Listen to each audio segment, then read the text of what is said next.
ही सर्वांची दिलगिरी व्यक्त करतो संयोजकांच्या वतीनं.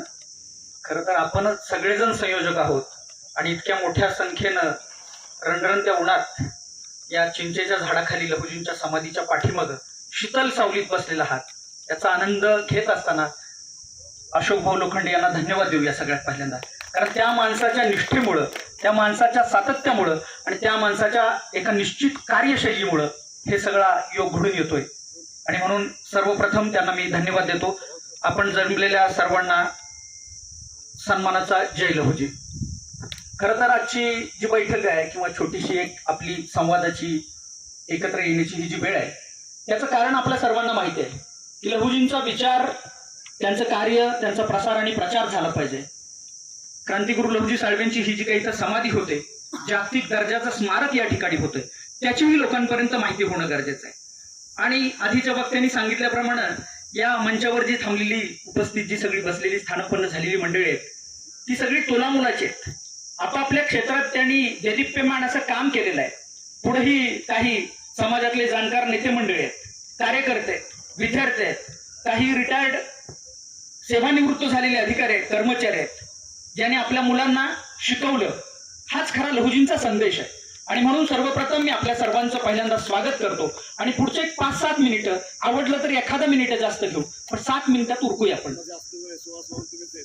तर मी सुरुवात करतो. मुळात लहुजी एक असा विषय आहे की ज्या विषयाला आजपर्यंत महाराष्ट्रामध्ये, देशामध्ये न्याय मिळालेला नाही.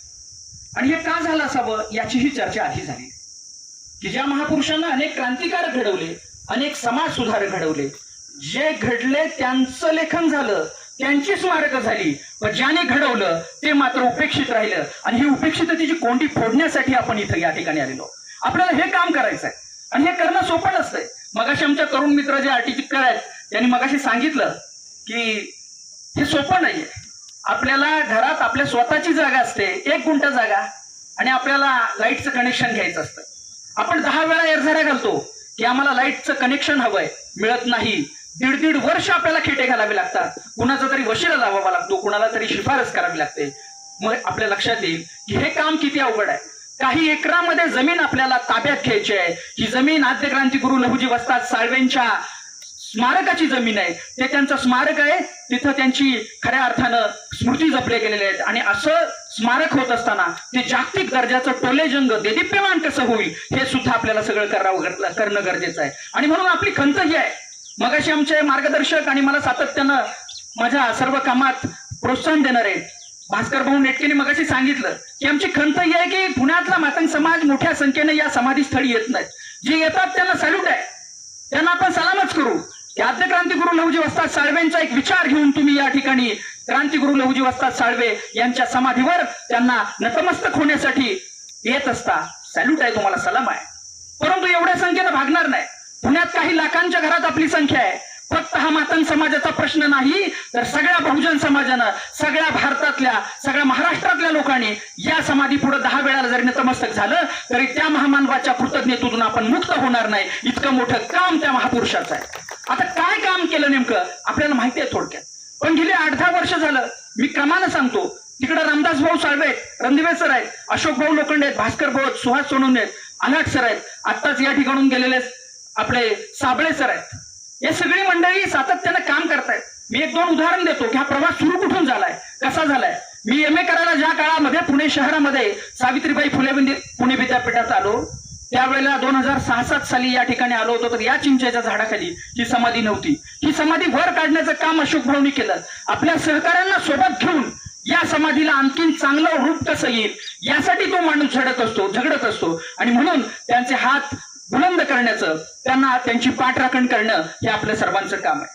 खरं तर मी शैक्षणिक क्षेत्रात सुरसभाऊ काम करतो आणि माझी ही खंत होती की आपण समाजामध्ये जेव्हा मांडतो लहुजींचा विषय, त्यावेळेला तिथं शिक्षणाचा अभाव असतो, आपल्या मांडण्याच्या शैलीमध्ये फरक असतो. आणि म्हणून ते अकॅडमिक क्षेत्रातलं काम झालं पाहिजे. मी 2007 साली ज्यावेळेला अशोक भाऊंचा पत्ता शोधत जेव्हा त्यांच्या घरी गेलो, त्यावेळेला त्यांच्या घरात अशा झोपडपट्टीत राहणारा सर्वसामान्य कुटुंबातला, आर्थिकदृष्ट्या अतिशय खालावलेल्या कुटुंबातला तो कार्यकर्ता, म्हणजे ते कार्यकर्ते. त्यांच्या ज्यावेळेला मी कामगार पुतळा वस्तीतल्या घरात जायला लागलो तेव्हा मला वाट शोधावी लागली. आणि मला आश्चर्याचा धक्का बसला की अरे ज्या महापुरुषाची समाधी शोधून काढून ज्या महापुरुषाचं स्मारक आंतरराष्ट्रीय पद्धतीचं झालं पाहिजे, ही एक मनात खुंगाट बनणारा हा कार्यकर्ता अशा ठिकाणी राहतो. आणि मग मला लक्षात आलं की झोपडपट्टीत आणि कामगारांच्या वस्त्यांमध्येच खरी स्वप्न निर्माण येतात. आणि त्यातलं एक स्वप्न अशोक भाऊ लोखंडेंनी पाहिलेलं आज पूर्णत्वास जाताना खऱ्या अर्थानं आम्हाला आनंद होतोय. खरं तर मी अनेकांना भेटलो लहुजींच्या संदर्भात. माझं मूलतः जे काम आहे ते मातंग समाजाच्या इतिहासावर आहे. मी अनेकांना सांगून बघितलं, तुमच्याकडे वेळ आहे तुम्ही वेळ द्या, तुमच्याकडे पैसे आहेत तुम्ही पैसे द्या, तुमच्याकडे श्रम करायची क्षमता आहे तर तुम्ही श्रमाच्या रूपाने मार्गदर्शन करा. पण अशी काही मंडळी आहेत की ते त्यांनी काही करू शकत नाही. मला त्यांच्यावर फारसं बोलायचं नाही, ते त्यांच्या अज्ञानातून होत आहे.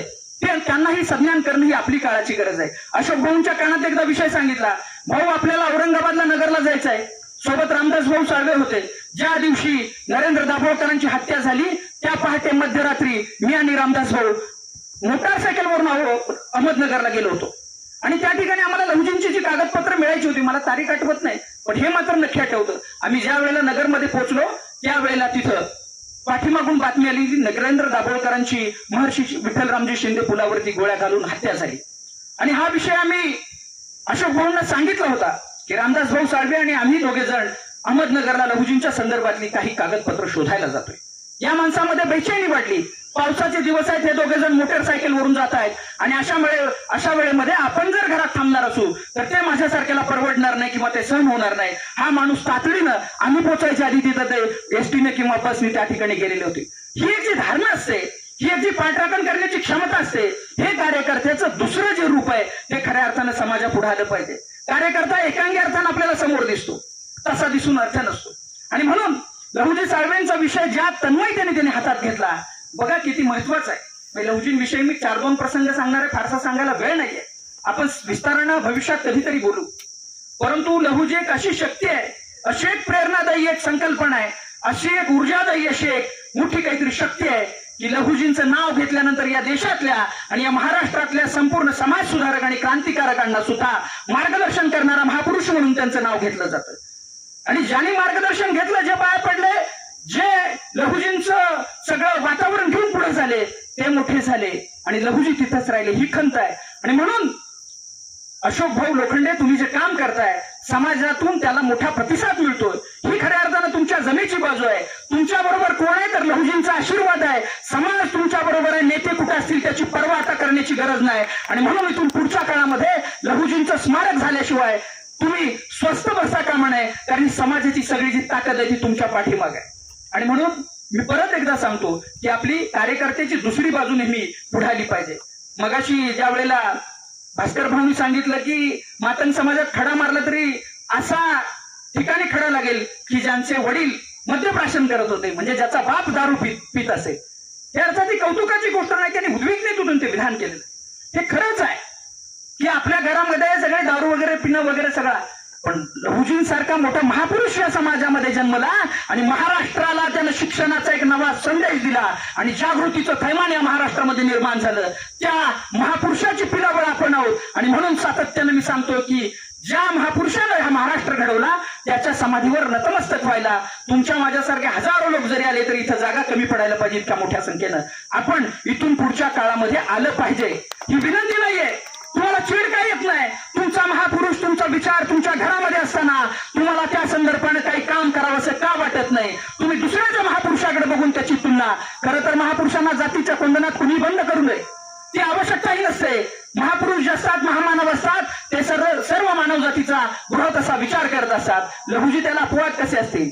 परंतु अरे ज्या महापुरुषानं आपल्या पुतणीला महात्मा फुलेंच्या शाळेत घातलं आणि शिक्षणाची सुरुवात खरे तर मातंग समाजाच्या घरातून निर्माण झाली, तो महापुरुष आमच्या जातीचा असताना, आम्ही त्याचे वारसदार असताना आणि तो महापुरुष आमचा वंशज असताना आम्हाला आता नव्यानं विचार करण्याची गरज निर्माण झालेली आहे. मी 1-2 प्रसंग सांगतो, हे सगळं आपल्याला माहिती आहे. नव्यानं त्याचा उजागर करणं काही आवश्यकता नाही, परंतु जे माहिती नाही ते मला थोडक्यात सांगणं क्रमप्राप्त वाटतं. वासुदेव बळवंत फडके एकदा विपन्नावस्थेत गेले होते. लोकांना सार्वजनिक जीवनात काम करून कंटाळा येतो. जसं अशोक भाऊ तुम्हाला वाटतं कधी कधी, तुम्ही कधी कधी जवळच्या मित्रांना बोलून दाखवता की आता हे सगळं झालं, मी हे सगळं काम करून स्मारकाच्या समितीसाठी पुढाकार घेऊन सगळ्या सहकाऱ्यांना, समाजाला, नेत्यांना, कार्यकर्त्यांना एकत्र करून हे स्मारक कसं होईल यासाठी काम करत असतो. आणि एवढं करून सुद्धा जर मला कोण बोर्ड दाखवणार असेल तर मला सुद्धा वाईट वाटतं आणि मग तुम्ही कधी कधी नाराज होता. अशा काळात रिव्हॉल्वर घेतली, तलवार घेतली किंवा शस्त्र घेऊन ब्रिटिशांच्या विरोधात लढतोय, आणि एवढं होऊन सुद्धा जर भारतीय मला ताकद देत नसतील, मला ते जर स्वीकारत नसतील, तर मला आज वाईट वाटतंय. आणि मग त्यांनी थेट श्रीशैलम गाठलं. मल्लिकार्जुनाच्या मंदिरामध्ये त्यांनी काही महिने स्वतःला कोंडून घेतलं, आत्मसमर्पण करतो, फाशीवर जातो, पण या भारतीयांसाठी काम करणं मला इथून पुढच्या काळात जमणार नाही, अशी शपथ घेण्याच्या तयारीत वासुदेव बळवंत फडके होते. कुठल्याही माणसावर नैसर्गिक असतं. ज्या क्षेत्रात आपण काम करतो त्या क्षेत्रात निश्चित अशा पद्धतीचं यश मिळालं नाही तर माणसाला नकारात्मकतेचा भाव आणि विवेश चढतो. त्याच पद्धतीनं वासुदेव बळवंत फडकेंचं झालं. ही बातमी ज्यावेळेला लहुजी साहेबांना ज्यावेळेला पुण्यात समजली, वासुदेव बळवंत फडकेंना भेटायला लहुजी घोड्यावरून श्रीशैलमला गेले. याचे पुरावे आम्हाला नुकतेच सापडले. अतिशय देह आनंदाने डबडबला. त्याचं कारण एवढंच आहे, श्रीशैलम ते पुणे अंतर आज टू व्हीलरवरनं आपण किती वेळात पार करू शकतो, एक कल्पना करा. आणि अशा काळामध्ये वासुदेव बळवंत फडकेंनी जर शस्त्र हातातलं खाली ठेवलं तर पुढच्या काळामध्ये ब्रिटिशांच्या विरोधात लढणार कोण, ब्रिटिशांच्या दहशतीच्या विरोधात लढणार कोण. मगाशी रामदास भाऊ साळवेंनी चांगलं सांगितलं की आज दहशतवाद विरोधी दिन आहे, दहशतवादाचा विरोध करण्याचा आज दिवस आहे. लहुजी साळवे हेच काम करत होते.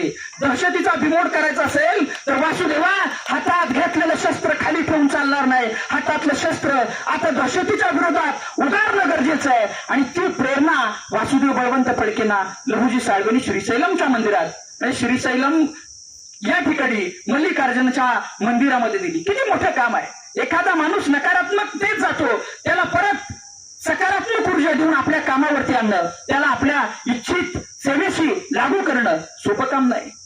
समोर दिसतंय कधीही घात होऊ शकतो. आणि अशा काळात लहुजी त्यांना ज्या पद्धतीनं संवाद रूपाने जे सांगतायत ती कागदपत्र आता नव्यानं आमच्या स्मारक समितीच्या हाती लागलेली आहेत. निश्चित पद्धतीने ती पुढच्या काळात आपल्या समोर येतील. मी अजून एक दोन उदाहरण सांगतो फक्त लहुजींच्या संदर्भातली. खरं तर वासुदेव बळवंत फडके शेवटच्या काळात विजयनगर किंवा आदिलशाहीच्या त्या सगळ्या परिसरामध्ये तिकडे गेले होते. आणि देवरनावडी नावाचं एक गाव आहे, मला वाटतं त्याचा तालुका मला आठवत नाही, पण सोनवणे साहेबांना माहिती असेल की जिथं चार मिंदार आहे त्या तालुका कोणता आहे, जिल्हा कोणता आहे तो त्याचा, कर्नाटक मधला विजापूर. बरोबर बरोबर, मी विजयनगर म्हणालो, सॉरी माफ करा. तर विजापूर जिल्ह्यामध्ये वासुदेव बळवंत फडके गेले होते. आणि ते एका बौद्ध मठामध्ये वासुदेव बळवंत फडकेंची आणि आद्य क्रांतिगुरु लहुजी वस्ताद साळवेंची गुप्त भेट झाली होती. त्याच्या आधीच्या महिन्यात ते दोघे जण गाणगापूरला भेटले होते. फार महत्वाचं आहे हे, मी नाही सांगत, त्यावेळची कागदपत्र सांगतायत. जवळच असणारं जे आपल्या इथं सीबीआयचं ऑफिस आहे तिथल्या गुप्तचर विभागाचा हा रिपोर्ट सांगतोय. लक्षात घ्या किती महत्वाचं आहे. आपला महापुरुष काय ताकदीचा आहे, काय जोराचा आहे आणि काय एक धमक आहे त्याच्यामध्ये. आणि हे सगळं का शोधून काढण्याचं आणि हे सगळं उजागर करण्याचं, समाजापर्यंत पोहोचवण्याचं काम खरं तर अशोक भाऊ लोखंडे करतात.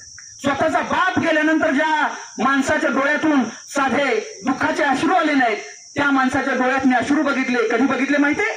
अशोक भाऊ लोखंडेंच्या ज्या दिवशी 2011-12 असेल आणि शासनाचा एक निर्णय आला, महानगरपालिकेचा एक निर्णय आला की या स्मारक समितीच्या वतीनं जे होणारं दिव्य आणि भव्य जे स्मारक आहे, या स्मारकाला काहीतरी गतिरोधक लागतोय, काहीतरी टेक्निकल प्रॉब्लेम मध्ये ते स्मारक अडकतंय. आणि हे बघितल्यानंतर स्वतःचा बाप गेल्यानंतर जो माणूस रडला नाही तो त्या दिवशी डोळ्यातून अश्रू काढून रडला, हे मी बघितलंय. अर्थात ते अश्रू हे पाठीमागं माघार घेण्याचे नव्हते. अशोक भाऊंच्या मोठ्या आवळ्याने महानगरपालिकेच्या अधिकाऱ्यांनी जाब विचारला की तुम्ही इतर सर्व विकास कामं करता त्यावेळी तुमचे नियम कुठे जातात. मातन समाजाचं असल्यामुळं आणि महापुरुष आद्य क्रांतिगुरु लहुजींचं हे स्मारक असल्यामुळं तुम्ही हा दुजाभाव करताय, हे आता इथून पुढे चालणार नाही. मातन समाज तुमची राख रांगोळी केल्याशिवाय राहणार नाही. हा जो विश्वास आहे हा नेत्यानं द्यावा लागतो. हा जो विश्वास आहे नेतृत्व करणाऱ्यानं द्यावा लागतो. भाऊ तुम्ही कधी स्वतःला नेता मानत नाही, मला याचा आनंद होतो, मला याचं कौतुक वाटतं. परंतु जो नेतृत्व करेल, सहकाऱ्यांच्या मनातला भाव जो जाणेल तो खरा नेता आणि तो सगळं पुढे जाण्यासाठी काम करणारा माणूस म्हणून मी अशा अर्थानं बघतो. आणि म्हणून मी जो आता विजयनगरचा प्रसंग सांगत होतो, आधी गाणगापूरला भेट झाली होती, नंतर विजयनगरच्या त्या देवरनावडी नावाच्या गावात लहुजींची आणि वासुदेव बळवंत फडकेंची भेट झाली होती. त्याच्या आधी आपल्या सर्वांना माहिती असेल अनेकांनी लोणीकंद नावाच्या गावात काही लोक गेलीही असतील. 17-18 किलोमीटर पुण्यापासून अंतरावर ज्यांनी गेले नसतील त्यांनी जरूर जा. लहुजींच्या पावन स्पर्शानं पुनीत झालेली ही भूमी आहे. तिथं जे ग्रामदैवताचं मंदिर आहे ते दख्खन दंग्यातलं हेडक्वार्टर होतं, ऑफिस होतं, त्याला त्याने ऑफिस केलं.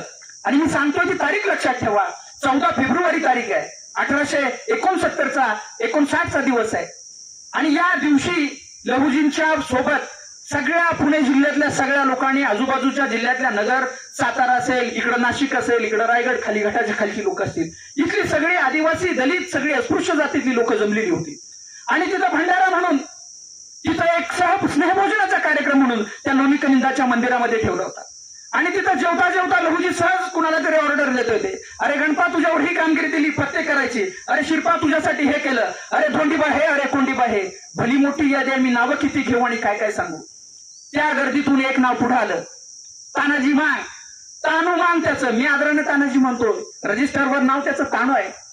तानू मांग पुढे आला आणि लहुजीने त्याला बरोबर ओळखला आणि खांद्यावर हात टाकला, अरे तानू तुला अमुक अमुक काम करायचं आणि तू ते फत्ते करायचंय. मी गावाची नावं सांगतो आजूबाजूच्या, सोनवणे साहेब. शिरूर तालुक्यामध्ये दख्खन दंग्याचा आगडोंब उसळला आणि त्या शिरूर तालुक्याच्या दख्खन दंग्यामधून देशभर प्रेरणा गेल्या आणि देशात एक क्रांतीची एक मोठी मशाल पेटली गेली. ब्रिटिशांच्या विरोधात जो कार्य व्हायला पाहिजे त्याची जर खरी सुरुवात कुठून झाली असेल ना, तर ती शिरूर तालुक्यामधून झाली. आणि शिरूर तालुक्याला जर प्रेरणा कुणी दिली असेल, शिरूर तालुक्याला मार्गदर्शन कुणी केलं असेल, तर ते आद्य क्रांतिगुरू लहुजी वस्ताद साळवेंनी केलं. आम्हाला याचा गौरव का वाटत नाही, आम्हाला याचं कौतुक का वाटत नाही, हा प्रश्न आणि आत्मपरीक्षण आपण केलं पाहिजे. खरं तर ज्या महापुरुषानं सगळ्या देशाला स्वातंत्र्य करण्यासाठी अहोरात्र असं आपलं वेळ दिला, श्रम दिला आणि सगळ्यावर काम केलं, त्या महापुरुषाबद्दल त्याचे वारसदार जर काय करणार असतील तर आपण कोणत्या मनाचे आहोत. अशोक भाऊ, तुम्ही जे काम करताय ते खूप मोठं काम आहे. समाज तुमच्या पाठीशी आहे, त्यांना दोष देऊन उपयोग नाही. जे घेत नाहीत त्यांच्यापर्यंत हा विषय गेलेला नसेल, आपल्याला पोहोचवावा लागेल. त्यांना हे माहिती नाहीये की देश पुढे 15 ऑगस्ट 1947 स्वतंत्र झाला, तर त्या क्रांतीची जी बीज आहेत ना, ज्या ज्या महापुरुषांनी ते बीजारोपण केलं स्वातंत्र्याचं, त्यातलं एक बीज का असेना माझ्या पूर्वजानं म्हणजे आद्य क्रांतिगुरू लहुजी वस्ताद साळवेंनी लावलेला, याचा गौरव आम्हाला वाटतो. आणि म्हणून अशोक भाऊ, तुम्ही जे काम करताय तुम्हाला सॅल्यूट आहे. मी मगाशी सांगितल्याप्रमाणे स्वतःचा बाप गेल्यानंतर तुमच्या डोळ्यात अश्रू येत नाही, परंतु लहुजींचं एखादं काम ऐकल्यानंतर तुम्ही दुःखाचे अश्रू डोळ्यातनं काढता आणि मूठ तुमची वज्रमूठ बनते आणि अधिकाऱ्याला जाब विचारता. ही धमक तुमच्या आमच्या सर्वांमध्ये झाले पाहिजेत. असे तुमच्यासारखी विचार करणारी मंडळी समाजात प्रत्येक घरात जेव्हा आम्ही निर्माण करू ना, तेव्हा खऱ्या अर्थानं हे स्मारक किती दिव्य भव्य झालं, देदीप्यमान झालं. नाहीतर मग स्मारक अनेक होतात महापुरुषांची, नुसते 4 भिंती आणि वरती एक छप्पर, याला स्मारक कोण म्हणत नसतं. अनेक स्मारकं झाली, अनेक लेखकांची झाली, क्रांतिकारकांची झाली, अनेकांची झाली. मी त्यांचा नामोल्लेख करत नाही. मी फक्त एवढंच सांगतो की लहुजींचं स्मारक एवढ्यापुरतं मर्यादित नाही. लहुजी या देशाला क्रांतीचा, समतेचा, न्यायाचा विचार देणारा महापुरुष आहे आणि हीच सगळी तत्व पुढच्या काळात भारतीय संविधानानं स्वीकारलेली आहेत. आणि म्हणून तुम्ही ज्या निष्ठेनं जे काम करताय ना, त्या निष्ठेला सलाम आहे. कधीही निष्ठा महत्वाची असते. एक फक्त आपण एक कल्पना करूया की तुमच्या इतक्या 100-150 बसलेल्या लोकांमध्ये एक पंतप्रधान झाले मातंग समाजातले सन्माननीय महोदय, एक मुख्यमंत्री झाले आणि आता त्यांच्या सहीनं काहीतरी देण्याची वेळ झाली, परंतु आधी त्याला पार्श्वभूमीच तयार नसेल तर तुम्ही काय करणार आहात. 1-2 फक्त मी वेळ झालाय पण 1-2 गोष्टी फक्त सांगतो. मला सांगणं गरजेचं आहे. ते मी ज्यावेळेला 2007 येत होतो, मी मातंग समाजाच्या चळवळीवर साधारणपणे पीएचडी करतो आणि ही सगळी पीएचडी करत असताना महाराष्ट्रातल्या सगळ्या नेत्यांचा मला चांगला अनुभव आलेला आहे. त्यांच्या वैयक्तिक कामापासून ते त्यांच्या सार्वजनिक कामापर्यंत आपल्या आपल्या परीने त्यांनी जे देण्याचा प्रयत्न केलाय हे सोपं नाहीये. आपलेच बंधू आहेत ते, आमचेच पूर्वज आहेत ते. काही लोकांच्या चुका झाल्या तरी त्याची दुसरी बाजू सुद्धा समजून घेण्याची एक दृष्टी आपण ठेवली पाहिजे. आणि हे सगळं काम करत असताना मला काही लोकांमधले, आमच्या नेत्यांमधले काही हेवेदावे दिसले. अशोक भाऊंना ज्यावेळेला हे सगळं काम करत होते आणि इथं समाधीचा सगळा दरवर्षी 2दा मोठा कार्यक्रम व्हायचा, चिखलातून यावं लागायचं, कधी गाडीवरून. आता सगळ्या चांगल्या सुविधा झाल्या तिकडे. पण फक्त उदाहरण देतो की आपण काय यावं. माझं आव्हान आहे की आता तुम्ही एक जण आलात, पुढच्या वर्षी येताना या समाधीवर नतमस्तक व्हायला, लहुजींच्या विचारांना आपण प्रेरणास्थान मानण्यासाठी काय यावं हे मी आव्हान करत असताना फक्त 1-2 उदाहरण देतो. आपल्याला माहिती असतं की लहुजी साळवे म्हटलं की फक्त त्यांचे शिष्य कोण, तर एक महात्मा फुले जे समतेचा, न्यायाचा, शिक्षणाचा विचार, समाज सुधारणेचा विचार घेऊन जातात, ते एक महात्मा फुले. आणि दुसरे राजकीय क्रांतीचा विचार करतात. भारतातून ब्रिटिशांची सत्ता हद्दपार झाल्याशिवाय आम्हाला न्याय मिळणार नाही असा विश्वास घेऊन जातात, ते वासुदेव बळवंत फडके.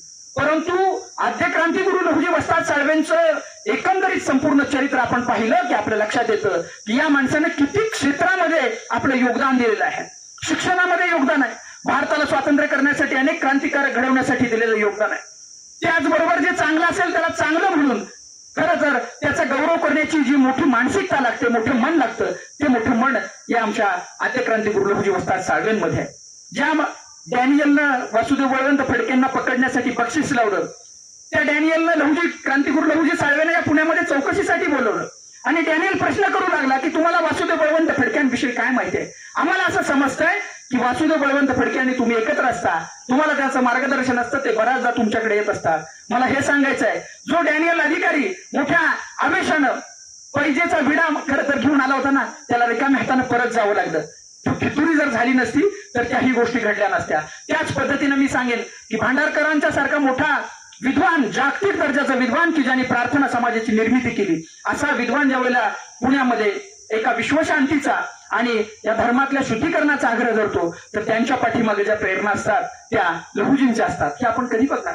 परत मुद्दा तिथंच असतो की तुम्ही जातीनं मांग असता, तुमचा पूर्वज जातीनं मांग असतो, म्हणून जर त्याला कोण अंधारात ठेवणार असेल तर ते आता फार काळ चालणार नाही. कारण आता इथं सौर ऊर्जेवरच्या चालणाऱ्या इथं काही लाईट्स लावलेल्या आहेत, त्याचंही लोकार्पण झालेलं आहे. खरं तर ह्या फक्त समाधीला प्रकाशमान करण्याचं काम करणार नाही. इथून पुढच्या काळामध्ये लहुजींना जे जे उपेक्षित ठेवतील त्या सगळ्यांचा समाचार घेण्याची भूमिका तुमची असली पाहिजे. मग आडवं कोणी आलं तरी चालेल. आज दहशतवाद विरोधी दिन आहे. जो आमच्या विरोधात दहशत करेल त्याला आडवं करण्याची धमक ठेवून तुम्ही पुढे गेलं पाहिजे. समाज तुमच्या पाठीशी आहे, एवढं मी या ठिकाणी सांगतो. आणि फक्त जाताना एक विनंती करतो की लहुजींवर बोलायला आपल्याला वेळ पुरणार नाही. आपण सातत्यानं अशा माध्यमातून पुढे आलं पाहिजे. आपल्यातले हेवे दावे, आपल्यातले मतभेद आपण संपवले पाहिजेत, ते नष्ट केले पाहिजेत, तरच खऱ्या अर्थानं आपल्याला ते हे सगळं काम समजू शकतं.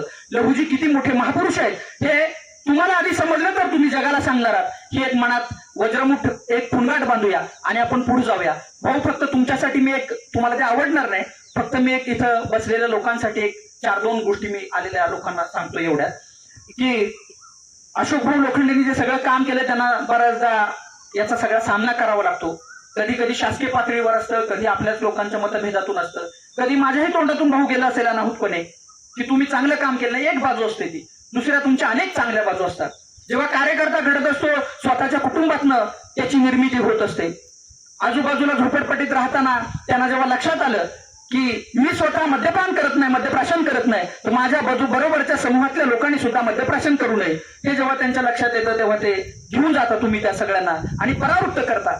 हा जो एक चांगला सकारात्मकतेचा संदेश आणि विचार घेऊन तुम्ही समाजात जाता, त्यावेळेला मला तुमच्या डोळ्यामध्ये नवी जग बदलण्याची म्हणत नाही, पण तुमच्या समूहावर किंवा तुमच्या सोबत असणाऱ्या लोकांना बदलण्याची क्षमता तुमच्या डोळ्यांमध्ये एक नवं तेजपुंज असं एक विचार मला त्या निमित्तानं दिसतो. आणि खरं तर लहुजींचा विचार म्हणजे दुसरं काय आहे की तुम्ही नीतिमत्तेनं वागलं पाहिजे. जो अन्याय करेल त्याच्या अन्यायाला जाब विचारण्याची क्षमता तुमच्यामध्ये निर्माण झाली पाहिजे. हाच विचार तुम्ही त्या माध्यमातून देत असता. तुम्हाला परत एकदा मनोमन शुभेच्छा देतो आणि जाताना एवढंच सांगतो की लहुजींच्या हातात आपण दांडपट्टा नावाचं शस्त्र बघितलंय. दांडपट्टा आणि दांडपट्टा हातात पेलायला हात सुद्धा तेवढे सक्षम असावे लागतात, मन सुद्धा तेवढं तेजोमय आणि तेवढं सक्षम बलवान असावं लागतं, मानसिक दृष्ट्या सुद्धा आपण फिट असावं लागतो.